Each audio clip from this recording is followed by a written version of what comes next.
On the line with us is Professor Harvey Kaye, Professor of Democracy and Social and Justice Studies at the University of Wisconsin at Green Bay, author of numerous books. His latest, The Fight for the Four Freedoms, What Made FDR and the Greatest Generation Truly Great.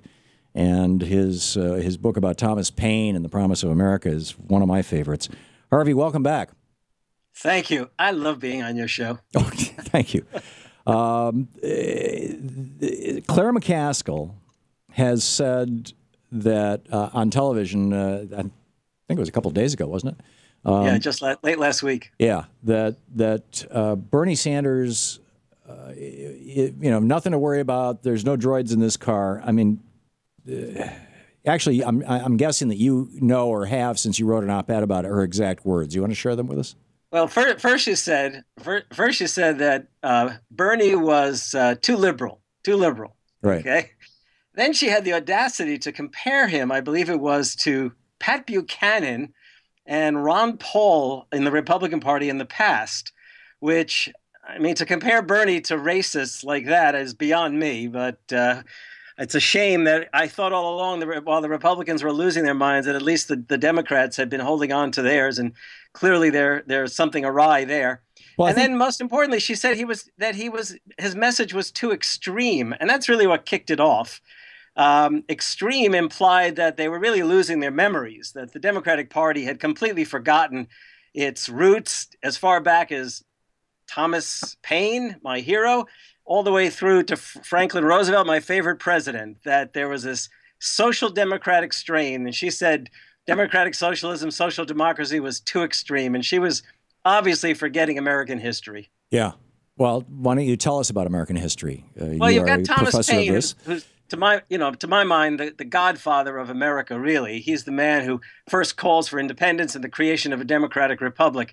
And in the course of years that followed, when he had gone and contributed to the French Revolution and to the making of the British labor movement, he wrote I'm sure you know, Rights of Man and then Agrarian Justice, in which he says, if we can get rid of the royalists, and then he says, in any case, we ought to be creating a fund, a national fund, out of which we can create old age pensions and we can create stakes, S-T-A-K-E-S, for young people. This is the way to fight poverty, empower people, basically. Right. And then that idea continues through American life. And throughout the 19th century, you've got generation upon generation of immigrants. You've got, the German-American sewer socialists out here in the Midwest who truly built the Midwestern cities and did so in the name of democratic socialism and social democracy.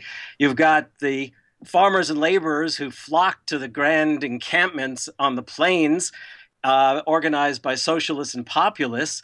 You've got Jewish and Italian sweatshop workers late in the 19th century into the 20th century, organized again by socialists. And all of that energy goes in, of course, to making the progressive movement, and even more significantly, FDR's New Deal, which is the great social democratic moment in America. In fact, and if I sound agitated, it's because I am. I can't believe what I'm hearing out there. It's astounding to consider how much we celebrate FDR and the Greatest Generation with monuments on the National Mall. They're not that far down the road from where McCaskill spends most of her time in the Capitol. And what does she do? She completely ignores the fact that FDR and the Greatest Generation were social democratic folk. Right. On top of which, we've got the Martin Luther King Jr. Memorial. And Martin Luther King was himself a democratic socialist. So it's very upsetting. It's really upsetting when Democrats forget their own history and really what makes America great. I have heard Republicans say that Martin Luther King was a Republican, and I've never had any evidence presented to me of that, but I've literally had several Republicans. It apparently is a big Republican talking point. One of his daughters is a regular contributor to Fox so-called News, and that may have something to do with it. I don't know. But, well, these are the same Republicans who tell us America is essentially a conservative nation because if they repeat it enough, they believe it might actually happen. Right. The fact is that Martin Luther King grew up in a household, and the senior Martin Luther King down in Atlanta was a New Dealer. I mean, he supported the New Deal, and Martin Luther King Jr. grew up in just that kind of environment. And he brought together the New Deal experience and Christian socialism to create a nonviolent, peaceful, democratic socialist perspective on America. There's plenty of evidence there. I've had some some tweets from people saying, "Can I prove what I'm saying?" I mean, it's in all the decent biographies. Everyone knows he was a social democrat. He fought not only for civil rights, he fought for labor rights and the rights of working poor and the poor. Yeah, of all races. Right. Yeah, absolutely. It seems to me that Clare McCaskill is simply trying to take down Bernie because she's a surrogate for the Clinton campaign. It's the only explanation that immediately comes to mind. Yeah, I think you're right. But the irony there is that Hillary Clinton herself launched her campaign. I think you'll recall. I spoke to your people around that time at FDR Four Freedoms Park in New York on Roosevelt Island, which is a monument. To what? To democratic socialism. I mean, it's truly astounding as I said, it's one thing for Republicans to lose their minds. It's another thing when Democrats start losing their memories. That's very, very upsetting. Yeah. Well, I think the way that Hillary Clinton could easily win the primary and easily win the general election is to simply steal Bernie Sanders' platform. Absolutely. But it's interesting. I mean, I was thrilled that Hillary decided to go to Roosevelt Island because, in fact, it called attention to the Four Freedoms. But I did notice that the one thing she did not do when she was there is she did not actually tell Americans what the Four Freedoms were. In her speech, there was no specific reference to what the Four Freedoms were. It kind of reminded me of when Bill Clinton spoke of Thomas Jefferson and literally left out the fact that Jefferson called for a little rebellion every 20 years or so. Yeah. Yeah. Among other things. Among other things, yes, absolutely. So what? How do we? Oh, by the way, if I could just note, Kathleen Parker had a piece over the weekend in which she makes the case that Americans should shiver at the thought of Sanders' campaign and possible, nomination. Yeah, and I'm thinking, does she want us to shiver from thrills, or is she just absolutely afraid of a truly democratic America? Well, I think and it may be that Kathleen Parker is also a representative of the Hillary campaign.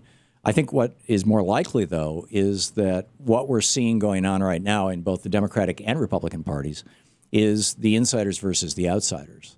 Yeah, well said, Tom. Very well said. Yeah, and the insiders, the existing power structure, Hillary Clinton, Clare McCaskill, they're all part of the existing power structure. They're definite insiders. Bernie's definitely an outsider. It must kill them that you broadcast from Washington, D.C.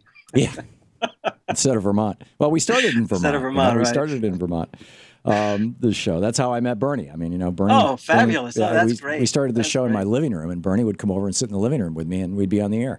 I love that. I remember reading about Bernie back in These Times, the newspaper back in the 1970s. A newspaper is still now a magazine, and I thought, now there's the kind of candidate I'd love to see run for president. And here we are. These many years later, it's happening. Here's what he said. Here's what Bernie said in 1991, the day after George Herbert Walker Bush invaded Kuwait and Iraq. He said, "We should make no mistake about it. Today is a tragic day." This is Bernie on the floor of the House. "Today is a tragic day for humanity, for the people of Iraq, for the people of the United States, and the UN as an institution. It's also a tragic day for the future of our planet and for the children, 30,000 of whom in the third world will starve to death today as we spend billions to wage this war, and 25% of whom in our own country live in poverty because we apparently lack the funds to provide them with a minimal standard of living." And then he goes on to say, "Despite the fact that we are now aligned with such Middle Eastern dictatorships such as Syria, a terrorist dictatorship, Saudi Arabia and Kuwait, feudalistic dictatorships, and Egypt, a one-party state that gets $7 billion in debt forgiveness to wage this war with us, I believe that in the long run, the action unleashed last night will go strongly against our interests in the Middle East. Clearly, the United States and allies will win this war, but the death and destruction caused will, in my opinion, not be forgotten by the poor people of the third world and the people of the Middle East in particular. I fear that one day we will regret that decision and that we are, in fact, laying the groundwork for more and more wars for years to come." Amazing. Harvey Kaye, Professor Harvey Kaye. Thank you, Harvey. Thank you. At Harvey J.K. There you go. At Harvey J.K. This is the Thom Hartmann Program. That's at Harvey J.K.A.Y.E. Just FYI.